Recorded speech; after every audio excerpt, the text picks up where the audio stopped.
I am the tofu golem. Please enjoy the video. You start by choosing the right thread and trimming it to 12-18 inches so it's manageable. Once done, inspect the yo-yo's axle. Make sure halves are tightened and the gap is clear, otherwise thread will catch. Fold the thread in half to create a loop at one end.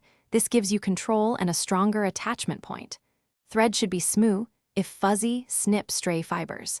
Now bring the loop under the axle area and hold both strands together to begin wrapping. Once the loop is under the axle, feed the free ends through that loop and pull gently to cinch the thread around the axle. This forms a secure knot without damaging parts. Make sure the knot sits flush and does not rub the response pad. Next, wind the free ends around the axle evenly, keeping tension consistent. Aim for 6 to 10 turns for typical play.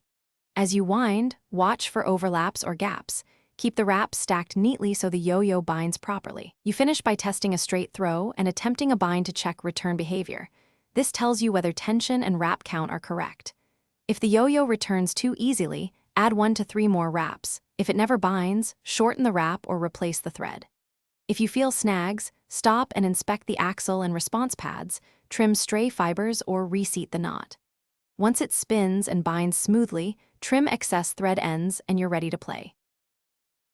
Thanks for watching. Consider subscribing if we helped you today.